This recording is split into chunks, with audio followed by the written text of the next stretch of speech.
Good afternoon to all of you. My name is Ana Principi, and I am the Undersecretary of Institutional Relations and International Cooperation at the School of Humanities and Educational Sciences at the National University of La Plata. I would like to welcome all to this, the last conference of the third cycle of conferences we are holding as part of this new joint project between the USA and Argentina, share dialogues on gender, ethnicity, geopolitics, history, and memory. The project is one of the beneficiaries of the US Embassy in Argentina's grant program for cooperation and exchange projects. The University of La Plata is extremely grateful to the Embassy for choosing and sponsoring this series of conferences.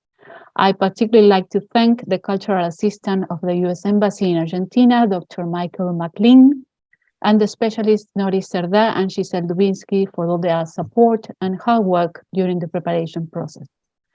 I also would like to thank our Dean, Ana Julia Ramirez, Ana Barleta from the Master in History and Memory, Lucia Batista, also from the Master in History and Memory, Enrique Garguin, Fernando Rigone, Ignacio Angelani. At these events, 22 professors from the USA and Argentina have discussed and will discuss and call into questions the connections, intersections, and points of contact between concepts such as ethnicity, class, feminism, testimonial literature, translation, decolonial turn on English language teaching, geopolitics, history, and memory. This speaks of academic bonds, both previous and reinforced by the project.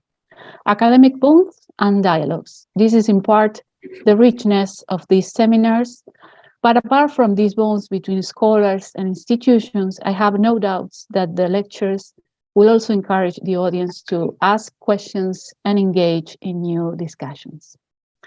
And now, Ana Julia Ramirez will introduce our speaker, Dr. María Laura Lenci. Thank you. Thank you, Ana, very much for your introduction. And before introducing our speakers, today's speakers, I also want to present the last session of these virtual conferences called Colonial Inheritances, Popular Memories and Intersectionality in the Social Mobilizations of Our Time. These conferences were organized by the Master's Program in History and Memory and the Human Rights Department of our school. And before introducing our speaker, as I said before, I would like to thank Ana Principi, the Undersecretary of Interinstitutional Relations of our school, who is the coordinator of the whole project and who has been present in all, I think, in all of the conferences, and she has worked really hard to make this happen. And so I thank her really very, very much. Now I will introduce to you Professor Laura Lenci, who will share with us a presentation called From the Third Peronist Government to the Dictatorship of 1976, the Elimination of a Two-Sided Time, a Research Agenda. Professor Laura Lenci is a history professor, graduated in our university, La Universidad Nacional de La Plata. She specialized in researching the history of Latin America in a recent past, where she developed her research in the University of Maryland, and actually she deepens our knowledge about the recent Argentine history with a lot of center or emphasizing the process of political radicalization during the 1960s and 1970s, and in particular in the process of formation of the terrorist state in our country. She's actually also the history teacher in charge of the signature A Historia Argentina 3 in our history degree program, and she also teaches a lot of different classes, has taught and still teaches different classes centered in the Latin American history in the 20th century in the master's program, la maestría en Historia y Memoria de nuestra facultad, where she also has worked as a director of several theses. So, Laura, when you want to start, I give you your space. Thank you very much. Thank you, Ana Julia. Good afternoon, all of you. And first of all, I would like to thank you for the opportunity to participate in the series of conferences. And I do so not in an individually, but collectively. Because today I am going to present a project that is not only mine, but this project is the result of a great team's work made up for many dear friends and colleagues, compañeros y compañeras, with whom we have been working for many years. As I said, the project and the research agenda that I am going to present today is the result of many years of collective work. For a long time, we devoted ourselves to research on a short but particularly significant period of Argentina's history, what is known as the third Peronist government. Sorry. That is, the years between 1973 and 1976. Those few years condense many of the dilemmas and conflicts developed during the second half of the 20th century in Argentina, and perhaps are still relevant nowadays. As a result of this experience, and based on the collective discussion that we developed in periodic meetings, we came across a political history that was much more complex than the traditional one in several senses. In our opinion, political history requires, first, to broaden conceptualization of politics itself beyond those related to the state. This broadening incorporates other agents and other spaces of extra-state political action. Second, rethinking the chronological boundaries of traditional political history. Sorry.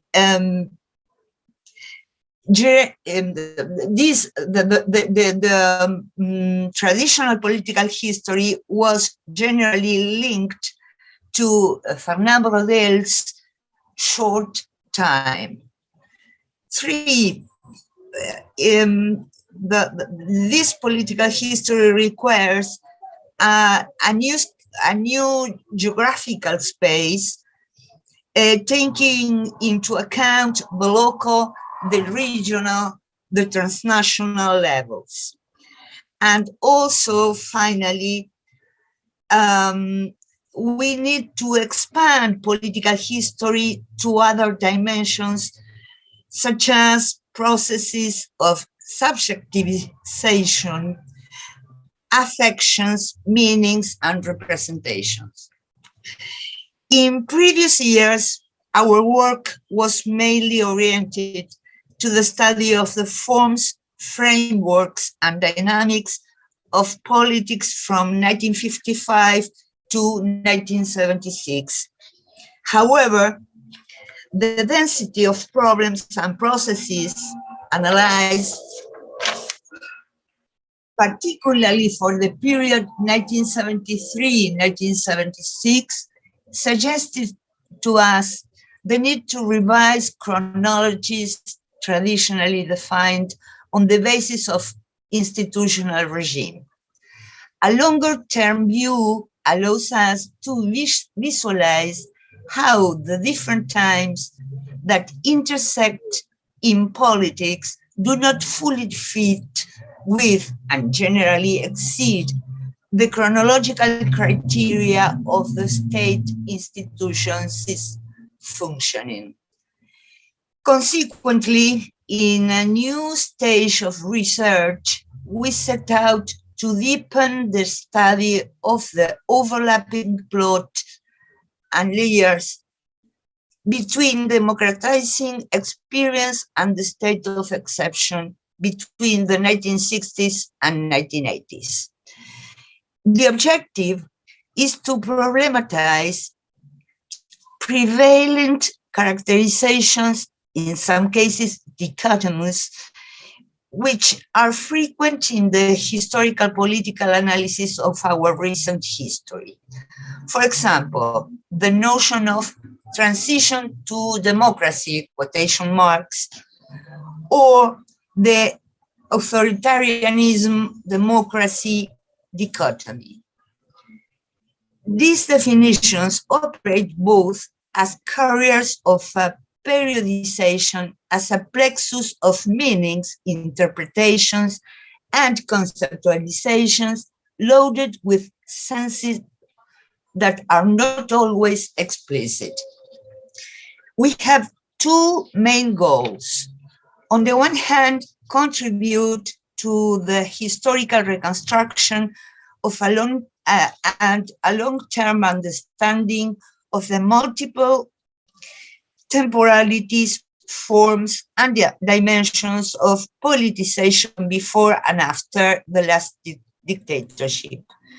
On the other hand, we attempt to continue deepening a path of systematic theoretical reflection on politics itself, and in particular on its relationship with violence and institutional order.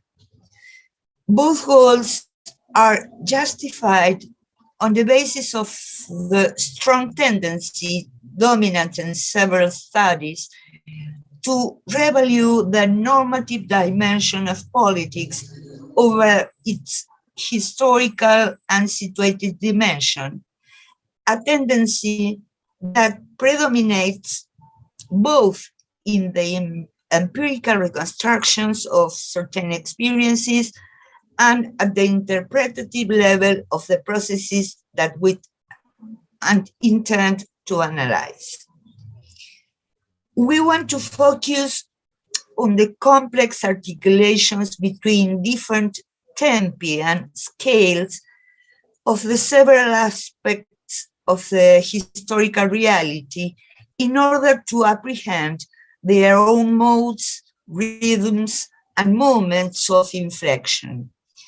We want to analyze a dominant trend of re-articulation of politics towards a new, quotation, democratic imaginary in the 90s, which implied a profound change in the expectations of social transformation and emancipation that dominated the 1960s and 1970s.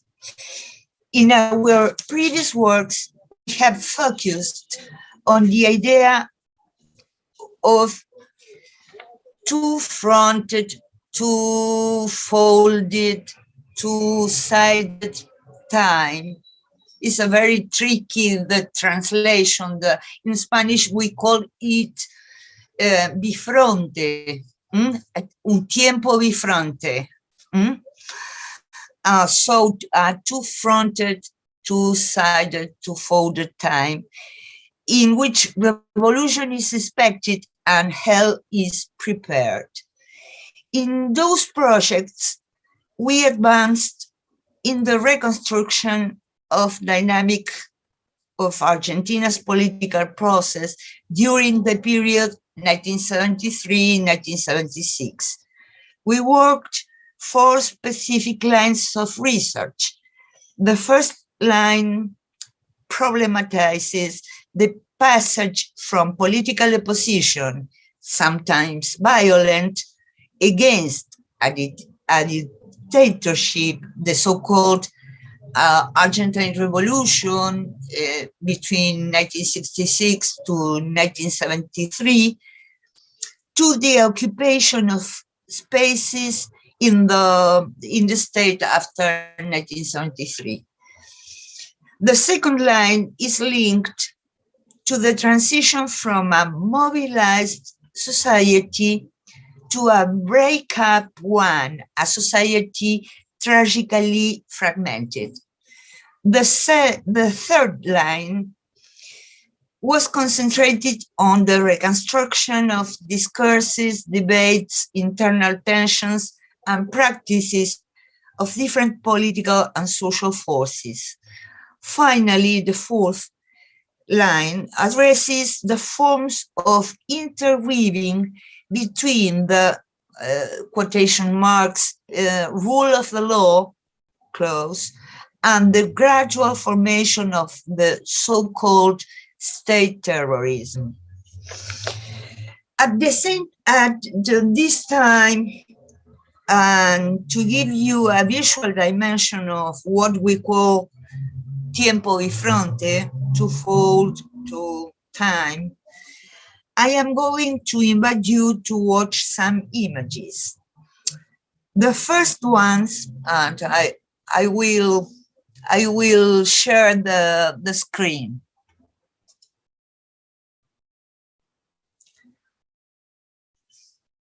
Please, 1 minute.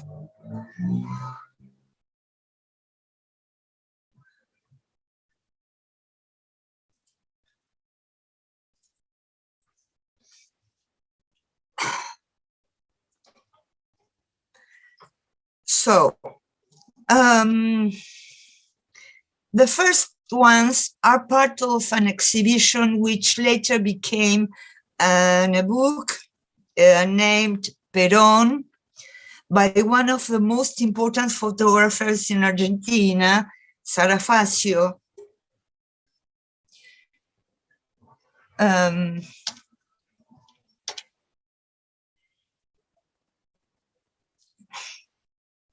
On May the 25th, 1973, a Peronist president took office after the overthrow of Juan Domingo Perón in 1955.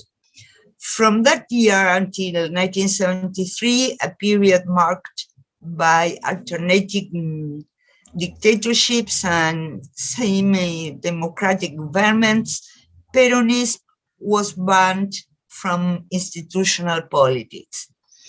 For the same reason, other political channels were opened, many of which took place on the streets.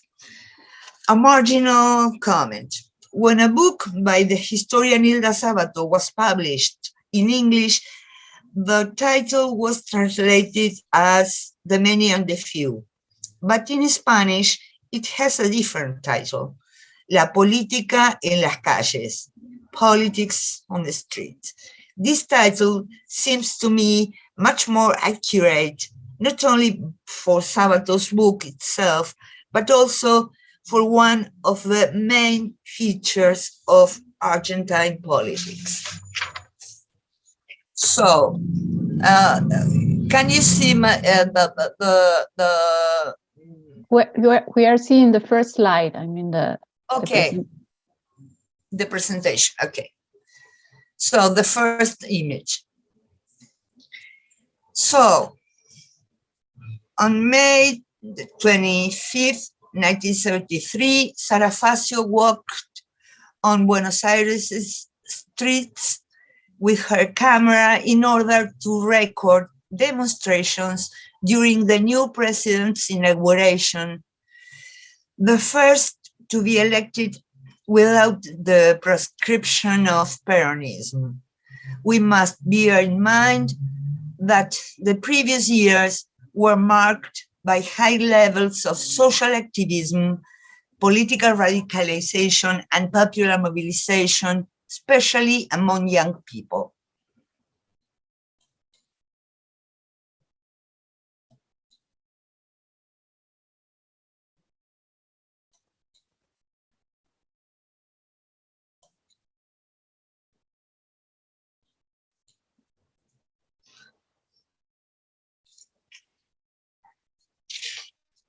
The following images are photographs that have a very exceptional feature.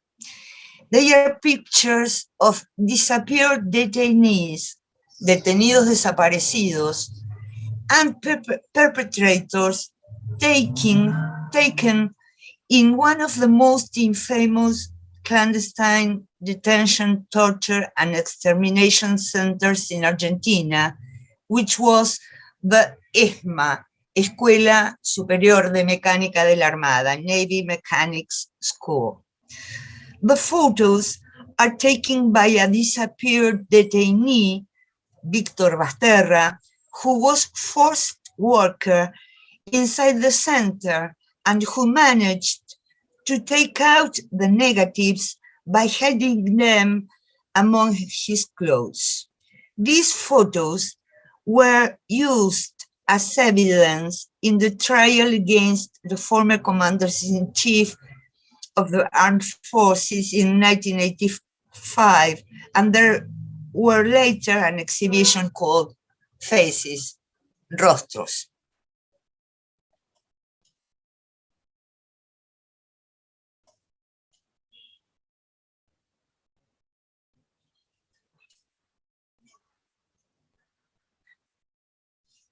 With these images we watched, I wanted to show part of the conclusions of our collective work, which led us to research the years after the third Peronist government, focusing on the years of the dictatorship and those of the post-dictatorship allows us to discriminate the differential forms of politics in plural and in many cases in antagonism. At the same time, we try to analyze the kind of link that post-dictatorship politics reveals explicitly or implicitly with the forms of politics in the 70s. This allows us to reflect on the specific of democratic experience in the 1980s, but also reveals different historical temporalities that these experiences produced. We propose to broaden the temporal framework in order to advance some of the working hypotheses that emerged from the previous research, the need to go beyond the surfaces of institutional short time in order to make visible a series of continuities, ruptures, and discontinuous appropriations of political forms and experiences which are not subordinated to the canonical historiographical periodization. A clear example of this is that for central questions such as the study of repressive networks or economic policies, actors, and practices, the 1976 cutoff is imprecise and unfruitful. Similarly, the 1983 institutional change is inadequate and unspecific for thinking about the processes of production of democratizing experiences in different spheres of civil society or popular culture. In this direction, we propose to continue deepening in the dynamics of the diverse economic, social, political processes, as well as in the actors and that have marked and played a leading role in our recent history.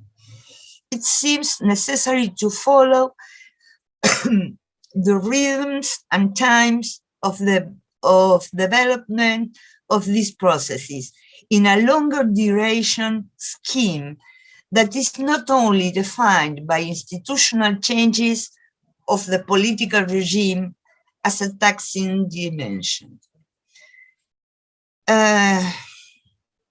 Examples.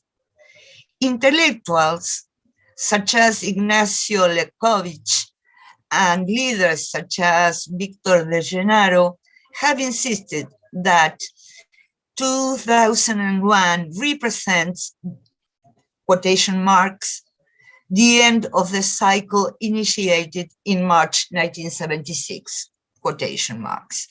Nestor Kirchner himself was even bolder in this sense on March 24th, 2004, in front of the ETHNICITY, when he asked for forgiveness, quotation marks, for 20 years of silence, quotation, in the face of human rights violations. Finally, Jose Nunes' assertion, quotation marks, Kirchner's government marks the end of the dictatorship. Beyond the negative assessment of these issues expressed by the authors just mentioned, the question of when the military dictatorship began or ended, or how, where, and when we can observe effective processes of democratization will allow us to go beyond a general periodization that blocks the possibility of specificity in greater detail and areas of both continuity and ruptures in the forms, dynamics, and meanings of politics, which do not necessarily fit with processes of institutional change and which are worth exploring. Furthering the study and analysis of the overlapping networks between democratizing experience and the state of exception from the 1960s to the 1980s allows us to problematize some of the characterizations that dominate definition of the historical political analysis in recent Argentina. It also allows us to identify the transformations that the broad and systematic repression with its specific logic of extermination imposed persistent constraints on the new configurations and definitions of politics in the post-dictatorial scenario. Thus, the temporal extension of our project will allow us to study the multiple dimensions of events and experience that mark the years from the end of the Malvinas War to the hyperinflationary process in 1989, with the double goal of establishing their connection with historical substrates of different depth and rhythm, and of giving greater density to the historical reconstruction of the problems and processes that crossed the recovered democracy in 1983. The work of inquiry in different concrete experiences will allow us to the exploration of the multiplicity of forms in which political agency is expressed.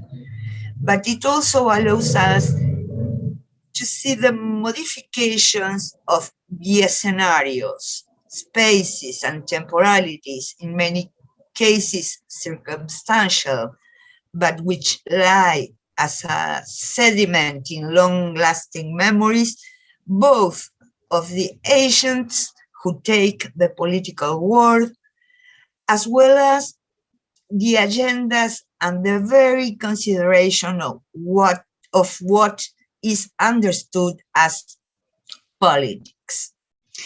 This line of work allows us to make a contribution to the meanings of democratic politics beyond the representative scene, as an autonomous subjectivation that reworks the scope and senses of what is public. We propose to rethink the Alfredo Pucciarelli's unresolved dilemmas of our society in a key of longer duration, while continuing to deepen research at the crossroads of temporalities and scales of analysis, local, national, regional, and transnational. That crossroad feed and give specific density to the experience and concrete historical processes. In the unfolding of a chronologically more extended period, such as the one we now propose, the specific research carried out by the members of the team will be able to capture or to make visible the variability of temporalities and rhythms that cross practices, discourses, institutions, and concrete historical experience under study. Accordingly, we propose to study in depth, first, repressive networks in La Plata, Berisso, and Ensenada before 1976 and after 1983. Women's and feminist movement from 1980 to 1985 and its relationship with the human rights movement. 3 business organizations in Isabel Perón's administrations and during the dictatorship related with changes in the accumulation regime. 4 trajectories of political actors before 1976 and after 1983. In these cases, very important political actors during the third Peronist government. 5 representations of politics in different cultural expression, cinema, literature, press, through the period 1960, 1980. 6 debates and intellectual discussions on how to define democracy from the 1960s to the 1980s.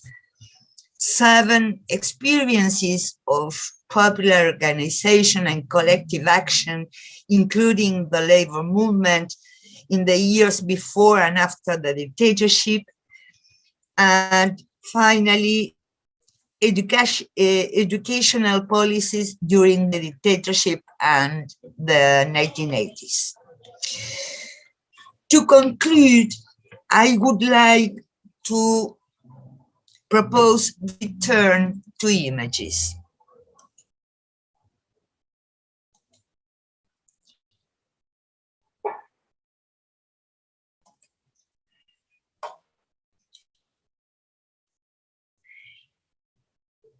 It seems to me that if with the first two series of photos, we were able to see that twofold time, bifronte time, tiempo bifronte, or those futures in conflict that marked the third Peronist government, with the series I propose to look at now, we can see continuities, persistencies, and ruptures in a longer period. The series I propose now is composed of images from the 1980s. First, the President Raúl Alfonsin's inauguration in 1983. Again, I am showing images where we can see people on the street. The second one is the mobilization in support of democracy facing the military uprising of Easter week in 1987. We can see people on the street confronting with military uprising. They were resisting the trials for human rights violations. The last two, this is a mobilization during the Easter week 1987. Again, people on the streets. Sorry. This one is the repression after the attempt takeover of the Tablada barracks in 1989. And the last one also, we can see here a dead body and the military repressing. In this case, in 1989, some of these corpses later disappeared.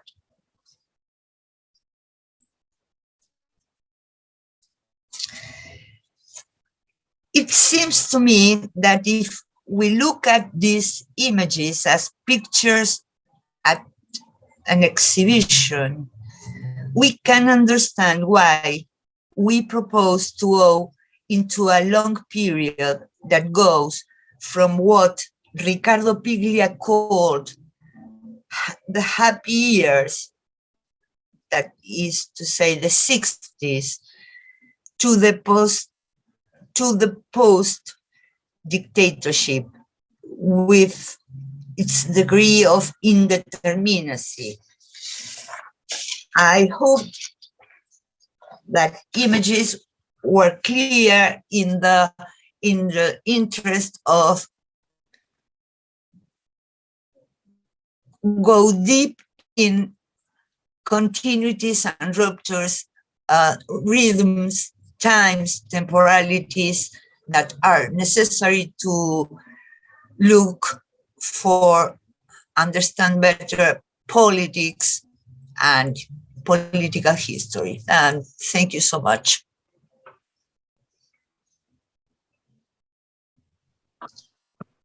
Thank you, Maria Laura.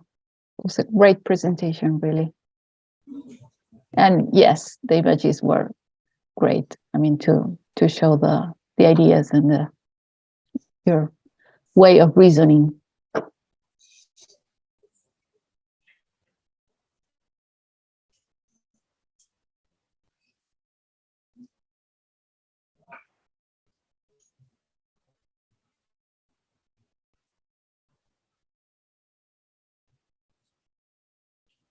I think there are no questions yet in the YouTube channel.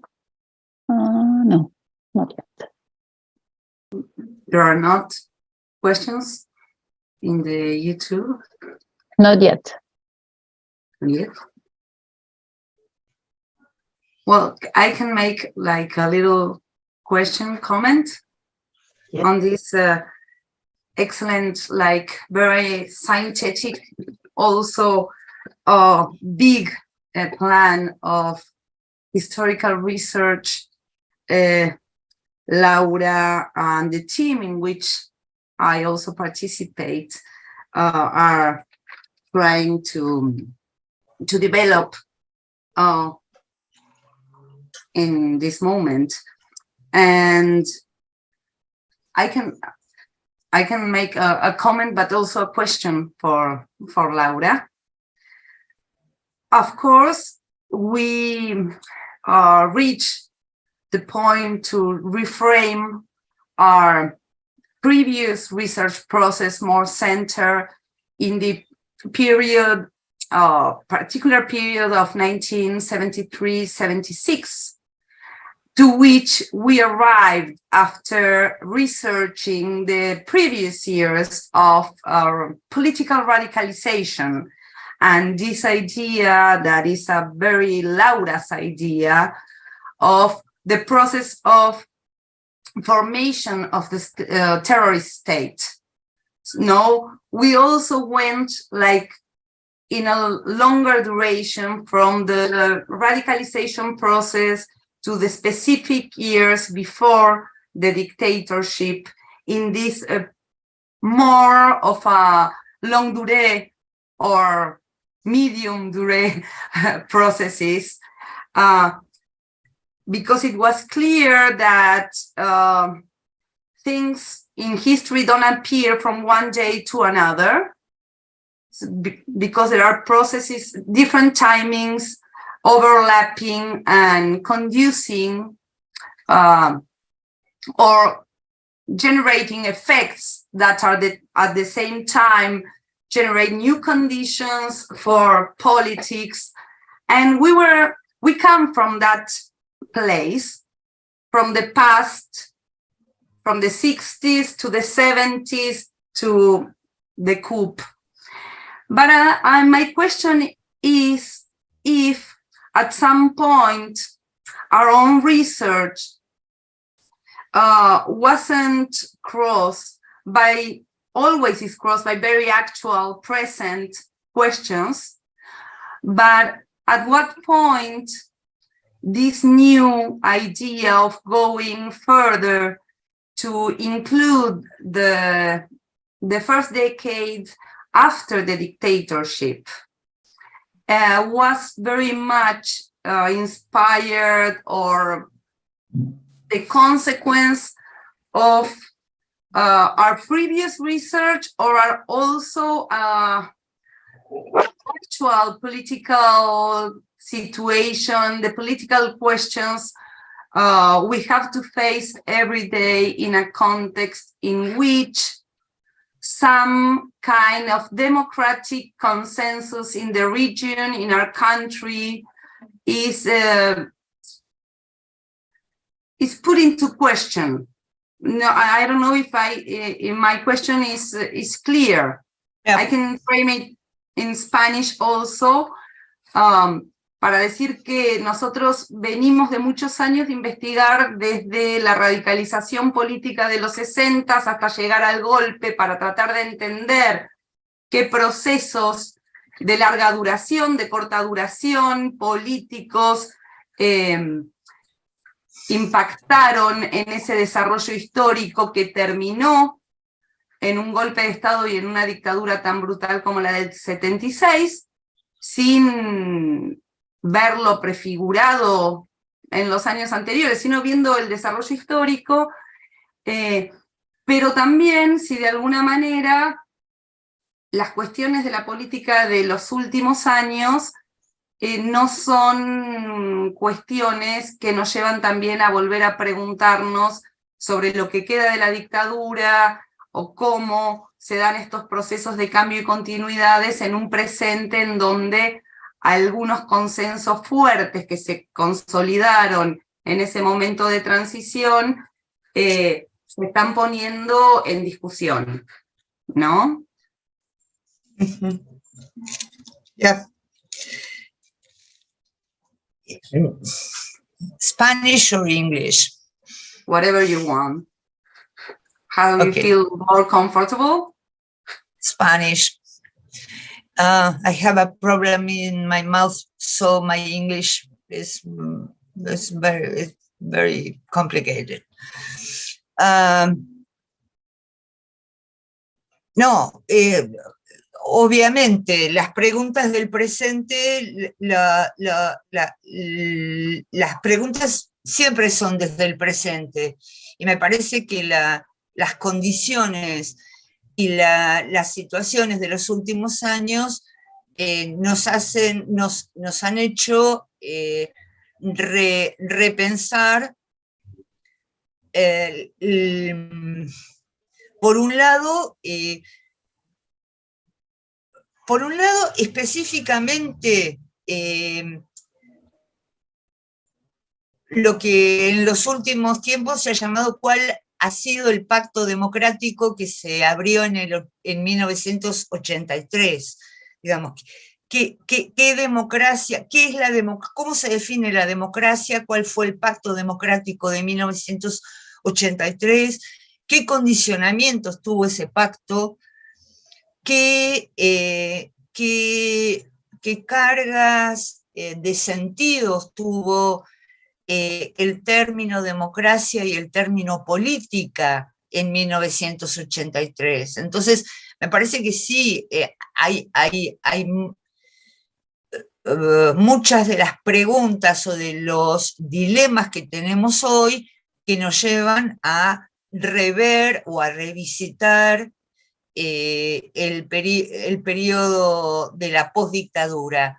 Digo, en algún sentido, por eso estamos hablando de postdictadura y no de el término que académicamente se impuso en la década del 80, que fue la transición a la democracia. Digamos, porque no solamente nos estamos preguntando, me parece, sobre una cuestión de periodificación histórica, es decir, cuándo empieza y cuándo termina cuándo termina la dictadura, cuándo empieza la democracia, sino también qué sentidos profundos tuvo ese periodo, el periodo de los 80, lo que se abre. Podemos pensar, se abre en el 83, se abre en el 82, de nuevo, cuándo empieza, cuándo termina. Pero esto claramente tiene, me parece, que ver con preguntas del presente. Pero al mismo tiempo me parece que hay... tal vez por eso puse como foto final la foto de la represión de la tablada, ¿no? Digamos, porque me parece que una de las cuestiones que es necesario ahondar es que marcas, por ejemplo, respecto de lo que es admisible o no es admisible como forma represiva, heredamos de la dictadura, a pesar de, no sé, del juicio a las juntas, de los informes, del informe del Nunca Más, de todos los avances que hubo en algún momento respecto del esclarecimiento de las violaciones a los derechos humanos. Pero en ese sentido me parece que las posibilidades de impunidad que han sido recurrentes en la Argentina, digamos, nos ponen, nos advierten sobre algunas prácticas que parecería que terminaron, pero no tanto, ¿no? Y por otro lado, esas dicotomías entre autoritarismo y democracia, que se impusieron tanto en la postdictadura, obturan o ocluyen o tapan o invisibilizan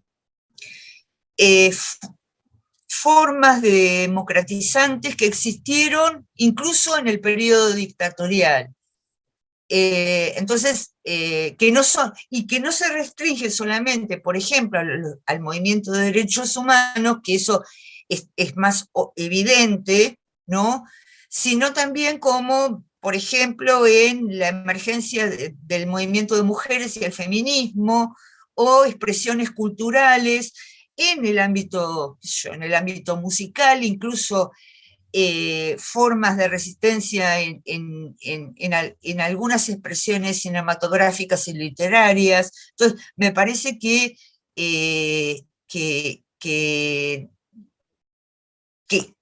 eso también, que de alguna manera también el presente nos dispara eso, porque también nos hace preguntas sobre cómo actuamos hoy, ¿no?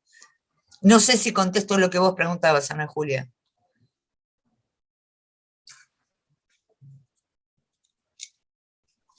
Yes, totally. I was muted. I'm sorry. I'm sorry. I don't know if there is another question. I'm not looking at the YouTube. No, there isn't.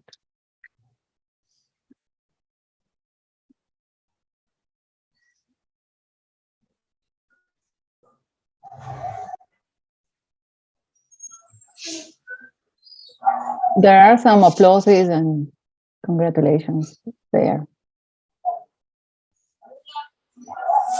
Por Laura.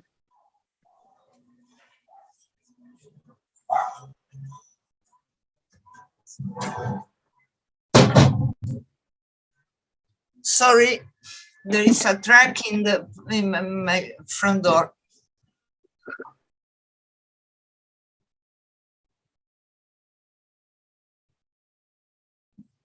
No sé si No, bueno, nada, sí, seguimos en español.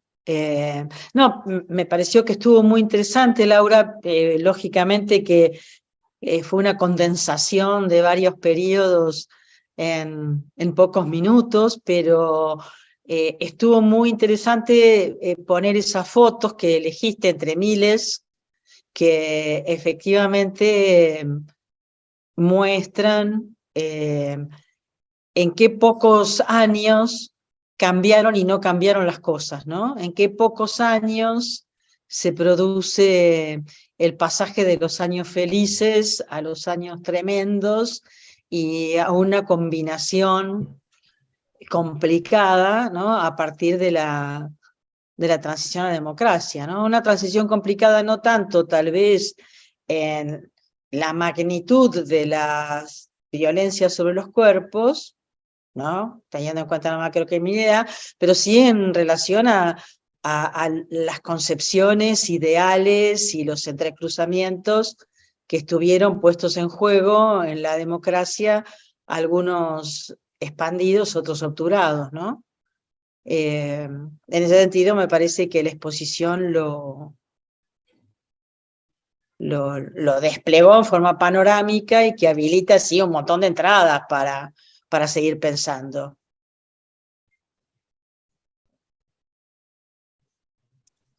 Sobre todo también, ¿no es cierto?, ya en las preguntas del presente, en donde estamos en la resistencia, ¿no? Es decir, con la, a veces, imposibilidad de reformas estructurales, pero sí viendo que existen, como vos decías, en lugares a veces no del todo visibles o no del todo conceptualizados como resistencias, bueno, resistencias.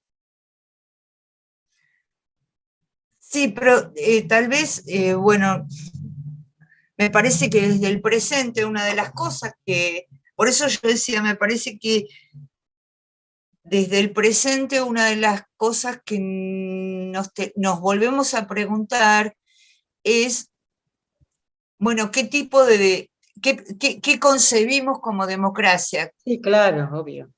Porque me parece que uno de los problemas que que se ven en la Argentina, pero no solamente en la Argentina, sino en otros lugares del mundo, de América Latina y del mundo, es que la democracia, en su sentido más normativista o formal, ha dejado muchas decepciones, digamos, que está llena de promesas incumplidas, por decirlo de alguna manera, y que por lo tanto, si no nos preguntamos qué tipo de democracia queremos, cómo pensamos la democracia en un sentido más amplio, ¿no? Con más contenidos, en un sentido más sustantivo, en un sentido que incorpore otras formas y otras prácticas de la política, el valor de la democracia como todo parece diluirse, ¿no? Y eso explicaría tal vez la emergencia de figuras y de liderazgos que son profundamente antidemocráticos en muchos sentidos, en el sentido más formal del término y en el sentido más sustantivo del término, que tiene que ver con derechos, ¿no?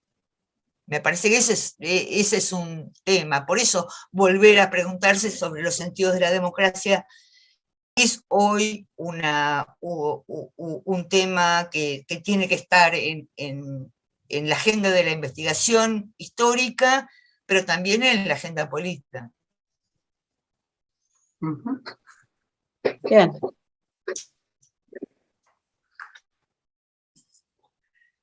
Un comentario, una pregunta en realidad. ¿Dónde podríamos conseguir, Laura, las investigaciones del equipo? ¿Están disponibles en internet? ¿En alguna página? Bueno, en los libros de la FaHCE, en los libros de la Facultad de Humanidades y Ciencias de la Educación, está online, de acceso abierto, el libro que salió este año, que se llama Futuros en Pugna. Por eso, digamos, ahí hay artículos del equipo de investigación, que es el fruto del trabajo de los proyectos previos.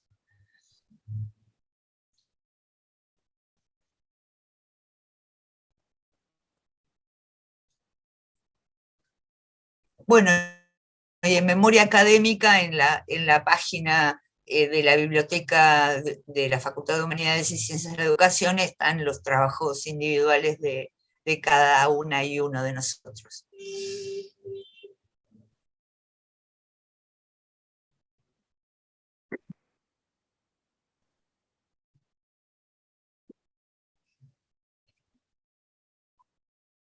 El proyecto plantea llegar hasta el 89 y...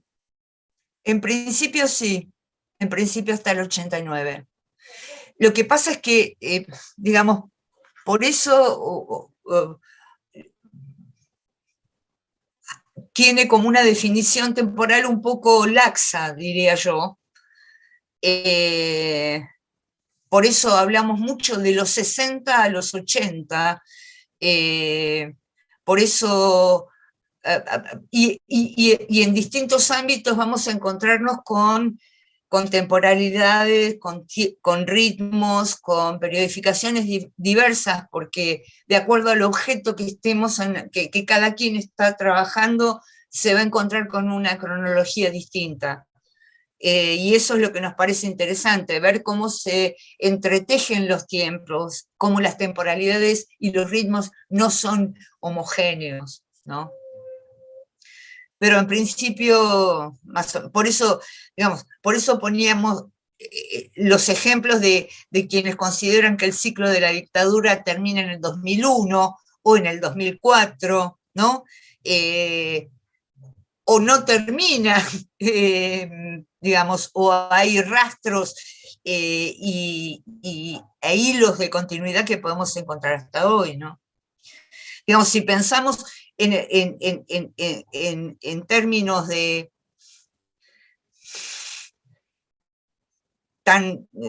Producto Bruto per cápita, bueno, el Producto Bruto per cápita de la Argentina de 1974 no se recuperó nunca. Entonces, en algunos sentidos, también podemos pensar en marcas de la dictadura que siguen hasta hoy, ¿no?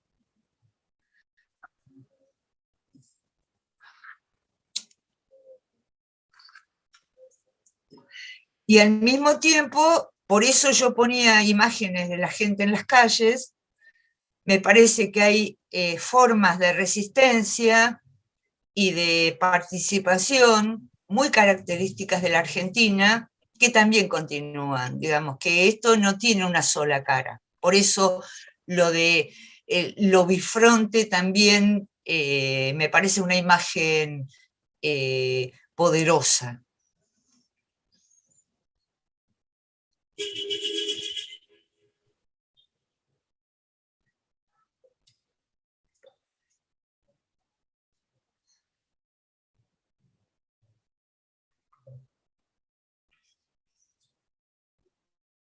Bueno, no sé si no hay más comentarios. Bueno, agradecer muchísimo a Laura, realmente, como dijo Ana, fue una síntesis de un proyecto muy grande que condensa distintos momentos históricos, pero para poder repensarlos en lógicas cronológicas, ¿no?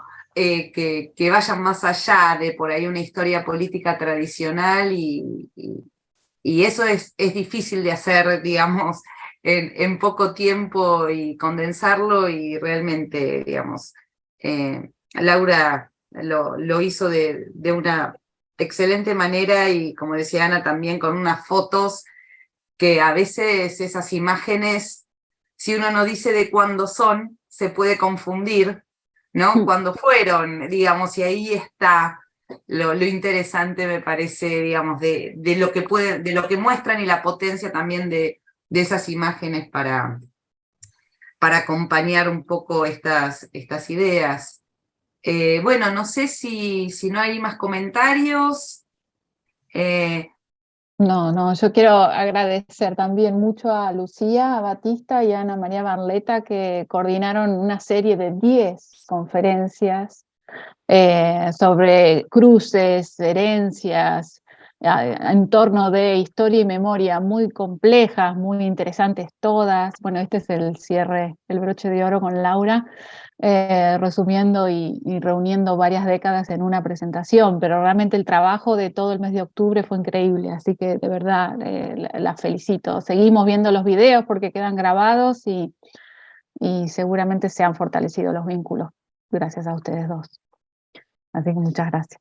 No, bueno, gracias, Ana, porque esto fue como una idea tuya, algo que vos trajiste, y que en realidad fue muy productivo, y nosotras estamos muy contentas con los vínculos que se hicieron, con también la increíble disposición de los colegas, de las colegas americanas, norteamericanas, que estuvieron realmente muy abiertas a la propuesta, y que se integraron realmente muy bien con, digamos, con nuestras perspectivas en un sentido amplio, ¿no? No que pensáramos todo lo mismo, pero sí con un interés por una problemática contemporánea muy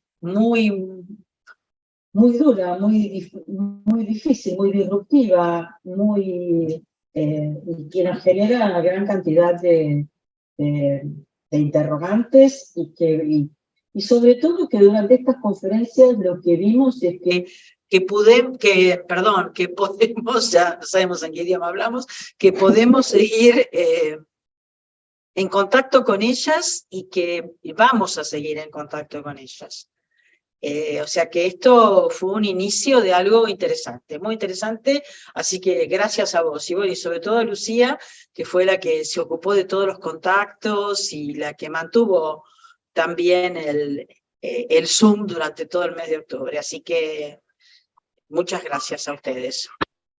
Me sumo brevemente también a los agradecimientos, a Ana, a toda la gente que participó, a cada uno y a cada una que aceptó también sumarse desde el Zoom, desde la virtualidad, para también construir estas conferencias que quedan disponibles, que son espacios formativos, que son una posibilidad, en el caso de los colegas y las colegas de La Plata, o de Capital, en el caso de Ale Berti, para visibilizar también, más allá de nuestras fronteras y de los ámbitos habituales de trabajo, agendas de investigación, como en el caso hoy de Laura, y para la posibilidad de intercambiar, interactuar con, como decía recién Ana, una cantidad enorme y hermosa de colegas norteamericanas que están ahora muy enganchadas también con la posibilidad de continuar con nuevos proyectos, ¿no? Y otros cursos y otras conferencias el año próximo.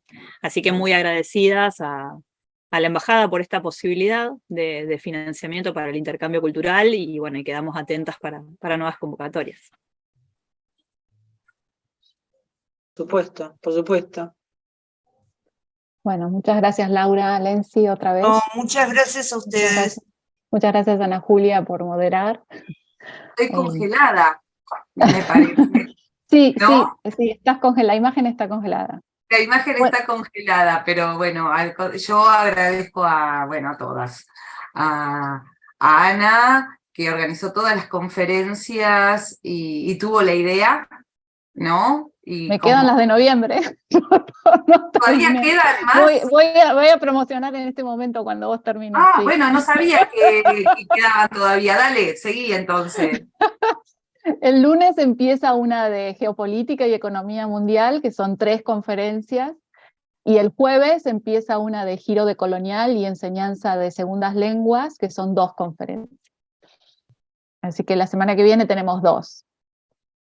Lunes y jueves, a las 6 de la tarde. Muy bien. Bueno, muchísimas gracias. Otra vez. Yo estoy aplaudiendo, pero no se ve. Sí, un aplauso. Chao, chao.